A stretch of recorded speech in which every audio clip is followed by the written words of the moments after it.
بسم اللہ الرحمن الرحیم نحمدہ ونصلی ونسلم علی رسول کریم۔ السلام علیکم ورحمۃ اللہ وبرکاتہ۔ عزیز طلبہ کرام اور معزز سامعین و ناظرین، الحمدللہ ہم نے باقاعدہ اصول فقہ کی ابحاث کا آغاز کیا ہے، اور اس وقت ہم اصول فقہ میں قیاس کی بحث میں چل رہے ہیں۔ پچھلے سبق میں ہم نے پڑھا تھا کہ مصنف نے اصول فقہ میں کتاب اللہ، سنت رسول اور اجماع امت، پہلے تین اصول کو الگ ذکر کیا تھا، اور اس کے بعد قیاس کو علیحدہ طور پر ذکر کیا۔ اس کے بعد مصنف قیاس کے متعلق کچھ ضروری اور اہم باتیں بیان کرتے ہیں۔ باقاعدہ تو مصنف جب اصول کی بحث میں آئیں گے، سب سے پہلے کتاب اللہ کی بحث لائیں گے، اس کے بعد سنت رسول، پھر اجماع امت، اور اس کے بعد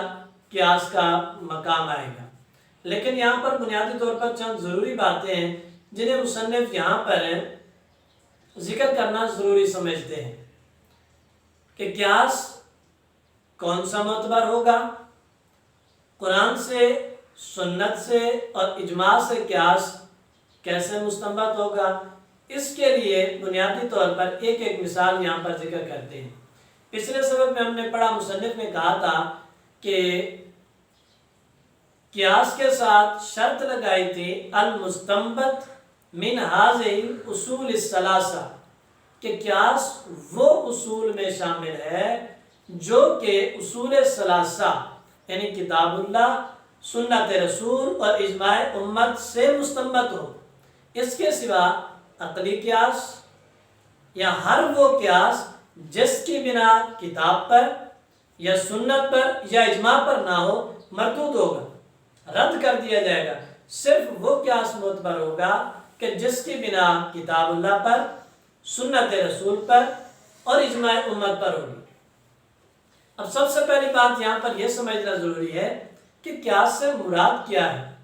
باقاعدہ قیاس کی تعریف اور شرائط وغیرہ تو اس کے بحث میں آئیں گے، یہاں پر اتنا بیان کرنا ضروری ہے کہ قیاس کا مطلب کیا ہے، قرآن اور سنت سے قیاس کیسے کیا جاتا ہے۔ قرآن میں ایک حکم آ گیا، قرآن نے شراب کو حرام قرار دے دیا، خنزیر کو حرام قرار دے دیا، اسی طریقے سے کئی چیزوں کو حرام قرار دے دیا، کئی چیزیں لازم کر دیں، کئیوں پر منع وارد ہو گیا اور کئیوں کو اسلام نے جائز قرار دے دیا، کئیوں کو فرض، کئیوں کو واجب قرار دیا۔ لیکن اب اس کے بعد دیکھتے ہیں کہ اسلام تو ایک ایسا نظام ہے کہ جو ہمیشہ چلنے والا نظام ہے، ایک عالمگیر نظام ہے، بین الاقوامی سسٹم ہے، آفاقی دین ہے، آفاقی نظام ہے، پوری دنیا میں اس نظام نے اپلائی ہونا ہے، نافذ ہونا ہے۔ تو مختلف معاشروں کے اندر، مختلف تہذیبوں میں، مختلف اوقات میں، مختلف علاقوں میں، مختلف ریاستوں میں مختلف لوگوں کے مزاج مختلف ہوتے ہیں، مختلف واقعات رونما ہوتے رہتے ہیں، مختلف نئے سے نئے واقعات جنم لیتے ہیں، نئے سے نئے ایجادات سامنے آتی ہیں، نئے سے نئے مسائل سامنے آتے ہیں۔ ایسی صورت میں جب وہ قرآن مقدس میں ان کا حل موجود نہیں ہوتا، سنت رسول میں ان کا حل موجود نہیں ہوتا، اجماع امت میں، آثار صحابہ میں، فقہائے امت کے آثار میں ان کا حل موجود نہیں ہوتا، تو انہیں اسلام کو اپنے زمانے میں، اپنے علاقے میں، نئے واقعات میں، نئے وقت میں اسلام کو نافذ کرنے کے لیے، ایڈجسٹ کرنے کے لیے اسلام نے ہمیں یہ راستہ دیا کہ قرآن کو دیکھو، سنت رسول کو دیکھو، اجماع کو دیکھو، کہ قرآن میں کوئی ایسا اصول موجود ہے کہ جس کے ساتھ یہ میل کھاتا ہو۔ یہ جو نیا پیش آنے والا واقعہ ہے، اسے دیکھو، قرآن مقدس کو دیکھو، کیا کوئی ایسا حکم پہلے سے قرآن میں موجود ہے کہ جس کے ساتھ یہ میل کھاتا ہو۔ پھر سنت رسول کو دیکھو، اس کے بعد اجماع امت کو دیکھو۔ جب ہم قرآن کو دیکھتے ہیں تو بعض ایسی چیزیں ہیں جن کے متعلق قرآن میں نص وارد ہے، ان کو منصوص علیہ کہا جاتا ہے، ان منصوص علیہ کو دیکھتے ہیں اور پھر اپنے موجودہ مسائل کو دیکھتے ہیں، اور موجودہ مسائل جن پر قرآن میں بس نص وارد نہ ہو انہیں غیر منصوص علیہ کہتے ہیں، قرآن میں یا سنت میں۔ جب ہم نے قرآن کی منصوص علیہ چیزوں کو دیکھا اور بعد کی غیر منصوص علیہ چیزوں کو دیکھا، ان میں کسی اعتبار سے مطابقت دیکھی، ان میں کچھ یکسانیت دیکھی، ان کا میلان دیکھا ایک دوسرے کے ساتھ، پھر دیکھا کہ قرآن مقدس نے جس چیز کو حرام کیا تھا کیوں کیا تھا۔ اگر قرآن نے شراب کو حرام کیا تھا کیوں کیا تھا؟ آج کے دور میں کئی طرح کے مشروبات، نئے سے نئے مشروبات ہمارے سامنے آتے ہیں، نئے سے نئی ایجادات آتی ہیں۔ قرآن مقدس نے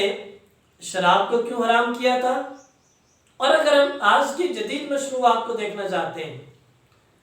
تو ہم دیکھیں گے کہ قرآن کے خمر کو حرام کرنے کی علت کیا ہے، وجہ کیا ہے۔ اگر وہ وجہ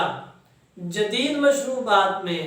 نئی مصنوعات میں وہ وجہ ہمیں مل جائے گی کہ قرآن نے خمر کو اس لیے حرام کیا تھا کیونکہ خمر کے اندر ضرر ہے، نقصان ہے، عقل کو معاف کر دیتا ہے، ختم کر دیتا ہے، نشہ ہے۔ جب ہم دیکھیں گے کہ یہ علت کسی اور جگہ پر یہ وجہ پائی جا رہی ہے تو ہم دیکھیں گے قرآن نے اگر اس وجہ پر فلان چیز کو حرام کیا تھا، اسی وجہ پر اس کو ہم حرام قرار دیتے ہیں۔ اس طریقے سے منصوص علیہ پر غیر منصوص علیہ کو قیاس کر کے اس کا حکم منصوص علیہ کا غیر منصوص علیہ پر چسپاں کر دیا جاتا ہے۔ مصنف نے یہاں پر قیاس کی چند مثالیں ذکر کی ہیں۔ کتاب اللہ سے قیاس کیسے کرتے ہیں، سنت رسول سے قیاس کیسے کیا جاتا ہے، اور اسی طریقے سے پھر اجماع امت سے قیاس کیسے کیا جائے گا۔ سب سے پہلے مصنف نے کتاب اللہ کی مثال بیان ہے۔ فنظیر القیاس المستنبط من الکتاب، کہتے ہیں کہ کتاب اللہ سے مستنبط ہونے والے قیاس کی مثال یہ ہے، قیاس حرمت اللواطہ علی حرمت البدء فی حالت الحیض بعلت الاذى، کہتے ہیں کہ ایام مخصوصہ میں قرآن مقدس نے بدی کو حرام قرار دے دیا اور اس کی علت بیان کر دی، علت اذى، کیوں حرام کیا، حرمت کیوں وارد ہوئی؟ فرمایا کہ یہ اذیت کا باعث ہے۔ اللہ رب العزت فرماتا ہے یسألونک عن المحیض، لوگ آپ سے حیض کے متعلق سوال کرتے ہیں، قل هو اذى، کہہ دو کہ یہ تو بڑی اذیت کی بات ہے، اس کے اندر تو بڑی ایذا ہے۔ پھر آگے فرمایا کہ فاعتزلوا النساء فی المحیض، ان ایام میں خواتین سے علیحدگی اختیار رکھیں، ولا تقربوهن حتى يطهرن، اور ان کی قربت اختیار نہ کریں جب تک کہ طہارت حاصل نہ کریں۔ قرآن مقدس نے علت بیان کر دی، قربت کیوں چھڑوا دی، دوری کا حکم کیوں دیا، کیونکہ فرمایا کہ اس کے اندر ایذا ہے۔ اب یہاں سے یہ بات ثابت ہوئی کہ جس چیز کے اندر ایذا ہوگا، جس چیز کے اندر اذیت پائی جائے گی، ضرر ہوگا، نقصان ہوگا، قرآن کے اصول کے مطابق اسے حرام قرار دے دیا جائے گا۔ اور جب ہم قرآن کے تمام اصولوں کا جائزہ لیتے ہیں، اسلامی نظام کے، چاہے وہ قرآن سے ثابت ہے یا حدیث سے ثابت ہے یا اجماع امت ان پر وارد تھا، جب ہم پورے اسلامی نظام کا جائزہ لیتے ہیں، اس میں اگر ہم تمام حرام کردہ چیزوں کی ایک مشترکہ علت نکالیں، تمام حرام کردہ چیزوں کی مشترکہ علت نکالیں کہ اسلام نے جن چیزوں کو حرام کیا کیوں حرام کیا، مشترکہ علت ہمارے سامنے یہ آئے گی کہ ہر وہ چیز، ہر وہ عمل، ہر وہ کلام، ہر وہ چیز جس کے اندر ایذا ہوگی، اذیت کا باعث ہوگی، ضرر ہوگا، نقصان ہوگا، شر ہوگا، اسلام نے اسے منع کر دیا، اسے حرام قرار دے دیا۔ جب یہ علت ہمارے سامنے آ گئی، اب ہم نے دیکھا یہ علت کسی اور جگہ پائی جاتی ہے، جہاں پر یہ علت پائی جائے گی اسے حرام قرار دے دیں گے۔ جب فقہاء کے سامنے نئے سے نئے مسائل آئے، ان مسائل میں ایک مسئلہ لواطت کا بھی تھا،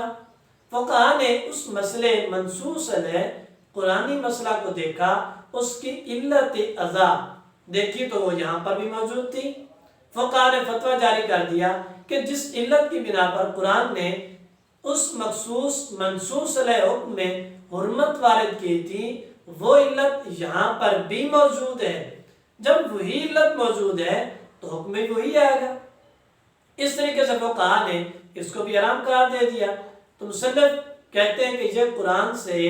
کسی چیز کو